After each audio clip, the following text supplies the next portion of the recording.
Sigurado ako, maninigas yan. Masarap talaga ang mani pag bata pa. Mapula-pula. Di gaya ng matanda na. Maitim.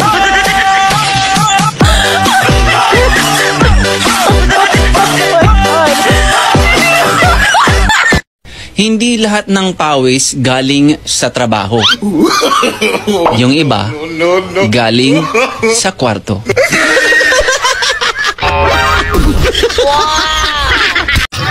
Ate, single ka po ba?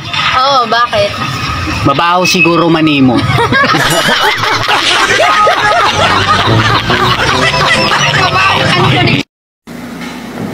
Oy, OFW ka, di ba? Matagal ka na dyan? So, ano, tuyo na? Gago!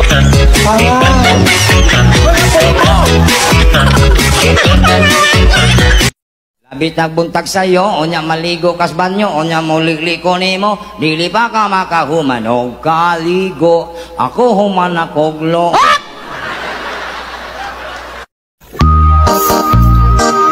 Lato-lato? Hindi ako marunong yan. Ana-ana? Magaling ako dyan.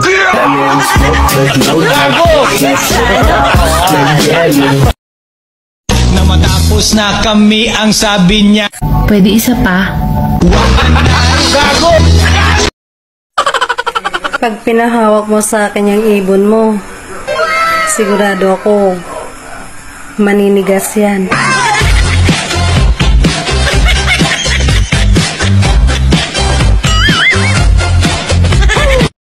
Alam mo, masarap mapunta sa tamang tao. Ganon ba? Oo, saan pupunta? Kay kumare.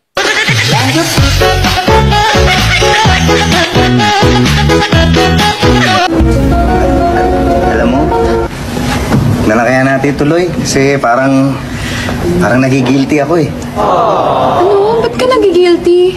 Eh, di ba sabi ko sa'yo, marami na akong karanasan sa ibang babae.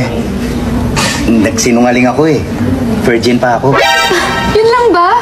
Okay lang yun, no? Kasi nagsinungaling naman din ako eh nung sinabi ko na virgin pa ako. Quits lang tayo.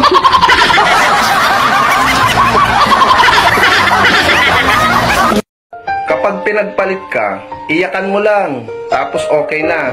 Punas luha, suklay buhok, ayos damit, tapos landi ulit.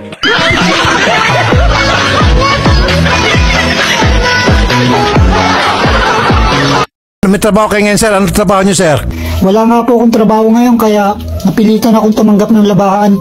Pero hindi lang paglalaba yung pinagawa niya sa akin. Pinagluluto niya ako at pinaglilinis ng bahay. Pero niisihin kong duling, wala siyang binayad sa akin.